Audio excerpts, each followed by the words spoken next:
Good morning, everyone, and welcome back to Lovin Dubai show. And as always, we're bringing you the top and most trending news in the UAE. And our top story for today is Dubai firm apologizes for false UAE golden visa claims. The architect behind the Burj Al Arab first drew the idea on a napkin. And Dubai and Abu Dhabi airports rank among world's best for food and shopping. Also, an Abu Dhabi man was fined 7,000 dirhams for verbal online abuse. And in today's rapid weather report, it's mostly sunny with temperatures ranging from 29 to 38 Celsius. Exciting. Exciting, but something else was exciting. What? 4th of July parties. Well, I mean, we're not in the US, Yeah. so we're in Dubai. But if there's drama, best believe it's going to be international and global. actually, it's just going to be in the US mainly. Listen, okay, it reached So my TikTok For dramatic. You page. So, what happened? So this is this story, okay? Okay. Let me tell you. So there is this lady, Okay. okay? She recently moved to this new neighborhood, okay? But she knows one person in that neighborhood, which is her son's best friend's mother. Okay. Okay. And the mother invited her to this neighborhood gathering thing Block for party celebration, sort of a thing. Yeah, like a plate party. Like everyone gets their own dish party. I think. They Oh, call it, right? potluck. Yeah, I think so. Okay. Okay, but it's celebration for 4th of July. Okay. So she walks in. She's a bit shy. You know, she's new to the neighborhood. That's her, by the way, the lady on the right. Okay. Okay. And this is what happens. Someone walks in and tells her, "Are you not going to introduce yourself?" She already said hi. They were so annoyed that claiming that she walked in unannounced. So they kicked her out of the party. Ouch. Yes, and they actually made a response, by the way. They're like, "We're not a mean person," but at the same time confirming what she said. I just feel like that's so anti the idea of a party, no? Yeah. The idea of a party is that you bring in your friends, you bring in people, and bring in like people. unless it was a specifically mentioned closed gathering, but then you Yeah. hold it in a closed space. And it's a party, it's a 4th of July celebration. So it's not supposed to be like very exclusive and a number of invitees. And it's a normal neighborhood party. Like you're not having Yeah. like a big major by the chair number party of paying. No, it's just, she brought a dish, by the way. She was very friendly. You know, Arabs You never and treat a guest- Asians would never. They would never thank Would you. never do that. It's so ingrained in our culture that anybody comes in, you adjust and make space for them. Even if you starve, you make sure they're fed. Exactly, Things that's like that. so true. We never had that type of culture, by the way. Yeah.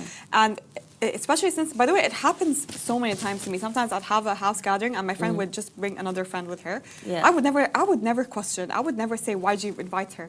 Just like, you're very welcoming. Just say, "This is how you're supposed to be, okay? This is how you're supposed to act." Hi. Nice to meet you. What's your name? Nice to meet you. Anika, what's your name? Did you just move to the neighborhood? Oh, wait, why would I come to your party and ask what's your name? My bad. I just moved to the neighborhood, yes. Welcome. Oh my God, thank you so much for the dish. Oh my God, it's so exciting to be here. Thank you so much for having me. That's it. That's I how you're feel supposed so to act. warm and welcome. Oh my God. But I do feel like this whole, it's becoming a trend, you know. Not a trend.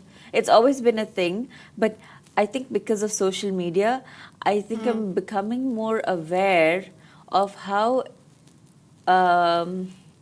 society just loves to exclude. Yeah, I think. I feel like everyone is so keen on making sure another person feels like an outsider. Yeah, I think we're moving towards individualism a little bit. We're already there, yeah, I think. swerving It's- away from communities and close-knit communities. Yeah, but I mean, I remember seeing this podcast. Trevor Noah does a podcast called What Now? And in that, he was speaking about. There's some like Yeah, there's weird some sound here. construction type. Okay, yeah, but he was speaking about this disappearance of third culture spaces, third party spaces, third culture spaces. I forgot the name, Yeah. but it's basically spaces where people can just come together for the sake of coming together. Like you know how, like now people are kind of, it's like badminton courts, Yeah. not badminton courts, like parks. Okay. Public spaces to just hold Gather. block parties, gather with the community. Yes. Those spaces are kind of disappearing. this is in the US he's talking Yeah. about, not particularly here. Yeah, I feel like here, I like feel they're like creating here- community groups. Yeah, They're we're starting still to yeah. we're still creating those, because there was a time when there was like this Nothing. increase in the loneliness Yeah. epidemic in Dubai, and then I remember actually Sheikh Hamdan started this whole app. Yeah. This app and a website. Like a I forgot community. the name. Yeah. But yeah, it basically allows you to look together. I think Like come like-minded together as a communities. community. Yes, Yeah. like cycling, sports, paddles. And there are a lot of Instagram groups, by the way. There's Sabaya Circle groups, like Hive. Yes. There's Fam Dubai. Yes. There's so many. And there's actually quite inclusive when you go there as Super a nice. first timer. Everybody is smiling at you. Everybody is like Yeah. eager to chit chat with you.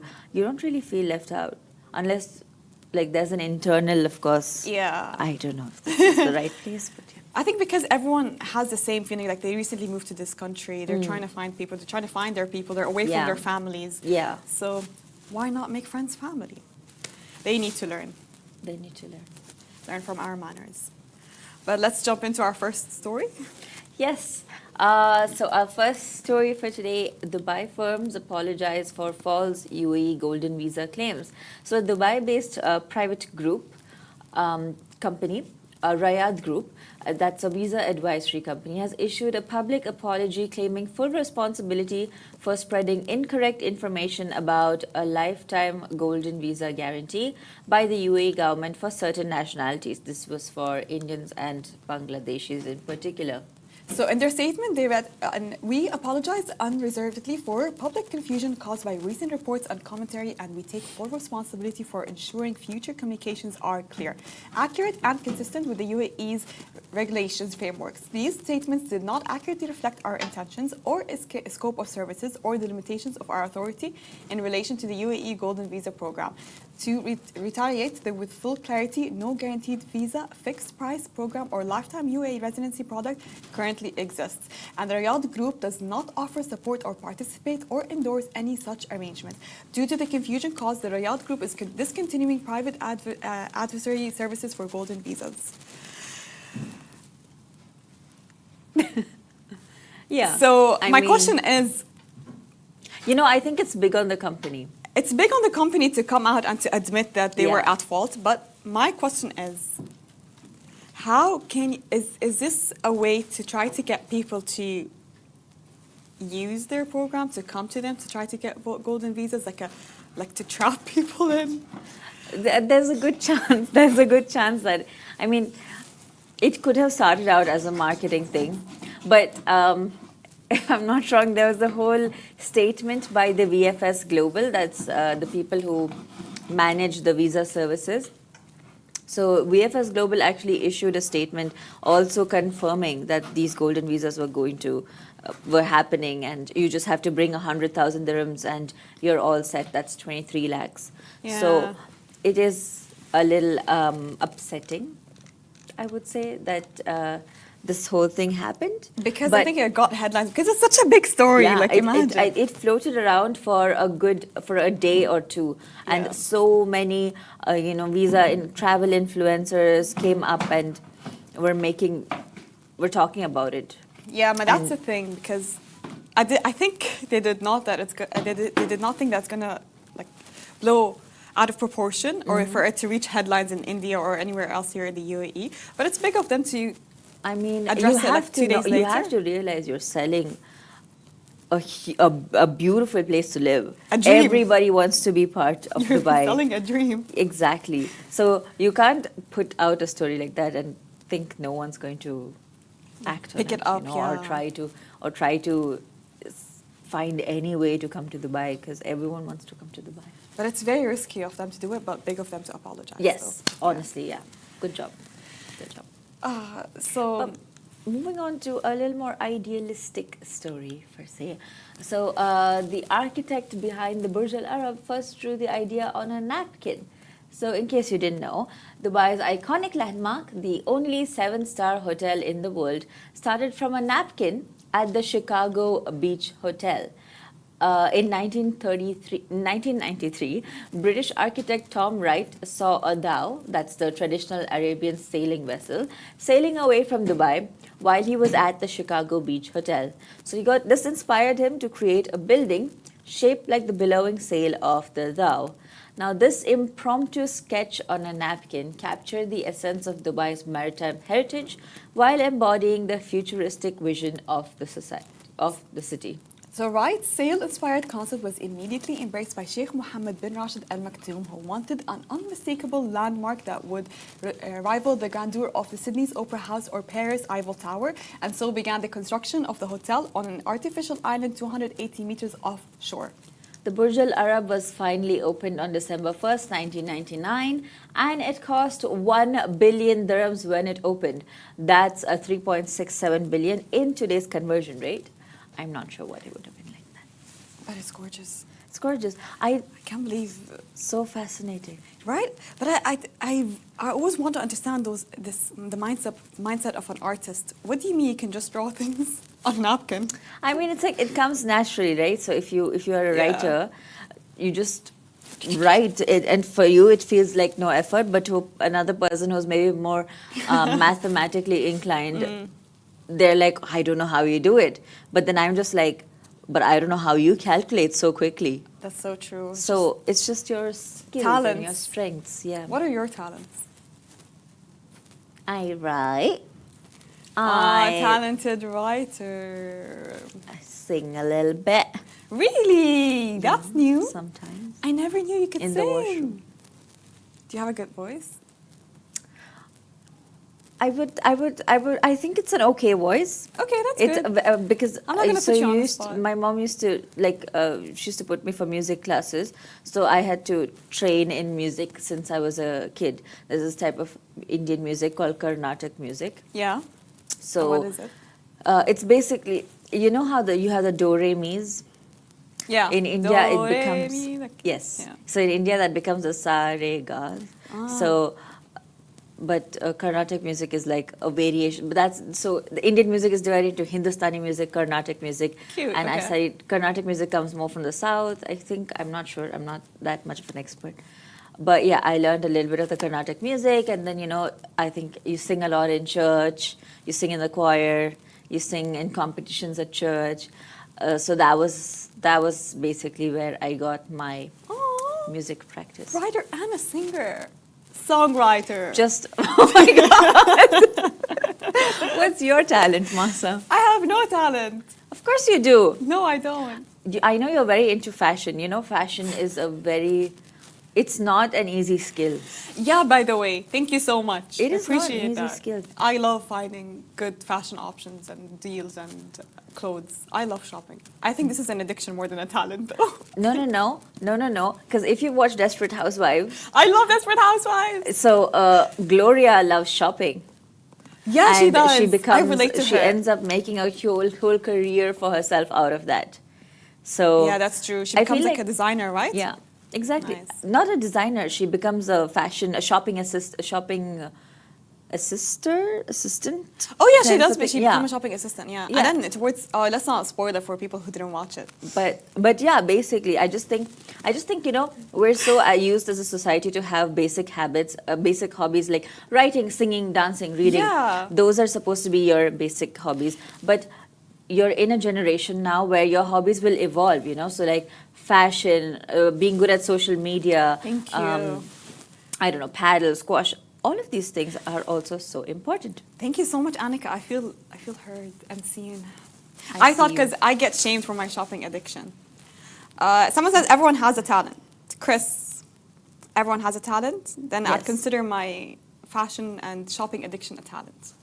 Well, if you phrase it as a shopping addiction, it doesn't become a talent. But maybe a taste in fashion, a sort of good at fashion, that's a talent. Good at fashion. Because her fashion is always on point. Oh, thank you. Her style is always on point. So she is really good at this. What is your talent, Chris? Chris says yes. Oh, we have people watching from Mexico and West Texas. Hello. Wow, we're going global. Hello, Mexico. But Thank you so much for tuning in. Yeah. But yeah, I think it's very inspiring. I love the story of the Burj Al Arab. Yeah, it's a nice story. Because my favorite question Iconic, to I love ask it. people when I first meet them, when I first meet them in Dubai, at least, is because Dubai is so the land of architecture. My first question to ask is, if you could be a building in Dubai, which building would you be? Definitely Burj Al Arab. That's my Expensive. building. Working so hard every night and day, and now we get the payback. Love it. Burj Al Arab. Yes. Why? Only because it's expensive? Yes. Okay. What is yours? Mine is also the Burj Al Arab. Why? But it was more like because I just felt like it's a bit for me. The Burj Al Arab is a lady, and in my head it's like okay. she's a lady who just stands and she looks like she's standing and just waiting, looking at the ocean for something. Ah, okay. So too symbolic. Like you're making me sound so bad. Like, no. You're fine. It's expensive is also great. It is the only 7-star hotel in the world. And I think after I heard this particular story about the Burj Al 7 Arab, stars. I am 7. stop rating yourself, Masa. Anyways, But yeah, what has a good rating is Dubai and Abu Dhabi airports. So Yes. they were ranked among world's best for food and shopping. So Dubai and Abu Dhabi airports have landed top spots globally for their dining and shopping experiences. So Dubai International Airport DXB was ranked #1 worldwide, scoring an impressive 9.1 out of 10 for its restaurant and retail options, while Zayed International Airport scored the 6th spot with a solid 8.7 out of 10. And at DXB, travelers can indulge at places like Flower Plus Stones, Chogu, Capitur, and shop at like Nike, Candelicious. over at Abu Dhabi, favorites included Todd English Pub and Market, Arabica, the Meat District, and luxury stores like Off-White and Golden Goose. Now, these rankings are part of AirHelp's 2025 Global Report, which also placed Dubai and Abu Dhabi among the top 20 best airports in the world overall, ranking 18th and 19th respectively. Interesting. Interesting. Do you ever I- eat at Dubai airport? Yes, actually, so I'm someone who always loves to go very early to the airport. Even if I do my online check-in, I'm still there at the airport 3 hours earlier. It's Because- fun to... Especially if Yeah. you're in an airport like Dubai airport, it is so fun Yeah, to it be is. there because there's so. Actually, I think I don't go early enough to the Dubai airport. Yeah, I feel like there's missed so it. much to do. I know. I love shopping there. Every time I go, I'm just like, oh my god! Next time I come, I have to do this and I have to do that. I have to get a foot. I have to get a foot massage. I have to go shopping. I want to try this restaurant. Foot massage. Yeah, they have like special joking. Are you kiosks serious? where they like massage your feet. They give you like a mini spa before you get on planes because they know that you walk around so much at the airport to like figure out things. Ah, I never knew that existed. There's And a look at me, just duty-free, coffee, food, and an airplane. No, you're doing it wrong. I'm doing it wrong. There's a whole luxe way of doing things. Really? Yeah, there's so much. There's so much. It's so amazing. I love the Dubai airport, but I'm not sure if I traveling feel the soon. same way about the Abu Dhabi airport. It's I beautiful. like it. You know why I like Abu Dhabi airport? Because it's, Not usually crowded. Yeah, I agree. If you want like a less crowd, that sort of a thing. Yeah. I love the Abu Dhabi airport, but I feel like I landed into the Abu Dhabi airport with my sister. We were coming from Armenia, so my sister and I met. We met in Armenia to travel around, and then Nice. sister was coming from India, right? And then after that, she was coming to Dubai on a US visa Okay. because she has a US visa, and Yeah. so she was coming to Dubai, and in Dubai, if we had landed in Dubai, obviously it's so quick, right? I could have just gotten through the smart gates and I would have come in, and she would have to just stop there at the immigration, pay the amount that she needs to pay. That's like I think 200. Okay. If you have a US visa, if you don't have a UAE resident visa, but you can still come in on a US Okay. visa. And she would have just come in. But the Abu Dhabi airport, I felt like we had to wait. And I know this is very privileged. Like you just, I'm so sorry you had Oh my to God, wait. You had to wait. Oh, But I'm so spoiled being in Dubai. But But yeah, we had to wait for like a good half an hour or so. We're just standing there and staring. And God. they don't accept cash payments. They will accept card payments. But okay, understandable. But you there. managed. But we managed. But She got yeah, out. we got out. And the staff were very helpful. How long did you Very have nice to wait? staff. Around 30, 40 minutes, I think. Spoiled. It was hard. This just screams spoiled. You just said you're 7 stars, Masa. And you just said you're expensive. You told me to have a talent. Okay. Anyways, moving on to something that you should not be doing. An Abu Dhabi man was fined 7,000 dirhams for verbal online abuse. So a man in Abu Dhabi has been ordered to pay 7,000 dirhams in compensation after verbally abusing a woman during a phone call and then sending her audio clips via social media. The Abu Dhabi Family Civil and Administrative Cases Court ruled in favor of the woman who filed a criminal complaint and civil lawsuit requesting 30,000 for the emotional distress she endured. She also sought a reimbursement for legal expenses and lawyers' fees. Based on Article 292 and 293(1) of the Civil Transactions Law, which mandate compensation for harm caused to others, the court found the man liable and awarded 7,000 dirhams in damages. The verdict reinforces that verbal and online abuse carry legal consequences and that digital harassment is taken seriously under UAE law. Interesting. Don't be mean on chat. Don't be mean. Don't be Be mean. mean face to face. No. Like a boss. No. No. That goes against what we're saying. No. Take that back right now. I thought, okay, fine. Take it back. I take it back. Take it back. You know what? I feel like you should be mean. Just Inside your like, head. You should. Inside your head. I feel like sarcasm is a good way to get away with being mean. What? Sarcasm. Sarcasm? So like undertone kind of. Yeah, like passive aggression. Like slide it in. You understand that too well. Do you? Yeah. I am like a lot of people told me I am passive aggressive. Yeah. But I'm learning. Why'd you agree? Why did you agree? I feel it. You're not supposed to agree. You're supposed to say no.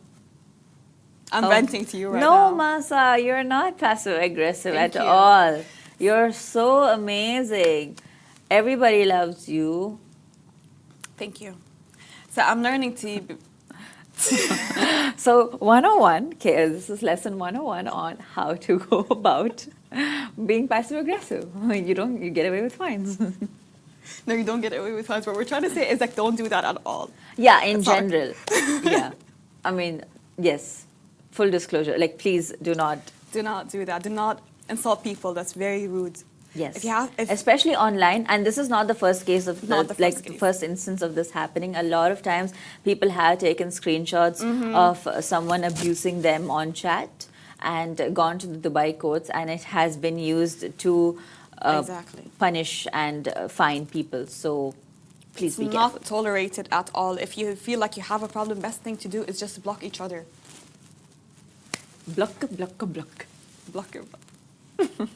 What she said, but don't insult people online. Like, if you have anger issues, solve it somewhere. Do not insult people online. Do not call. Do not send threatening messages. That's very scary. And Oh, the yeah. law Oh, my will God. always be in the favor of the person receiving such messages or Yes. calls. And this brings us to the end of the Lovin Dubai show. We have a very interesting show tomorrow. We're going to be joined by Chef Noel.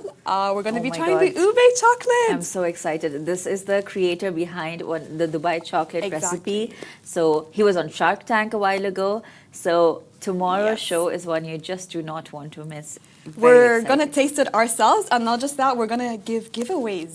So you'll be the first to try it as well. So we're going to have giveaways. So you have to join the show tomorrow. It's going to be super exciting, and we're going to go behind the man who developed this Dubai chocolate. The man, the myth, the legend.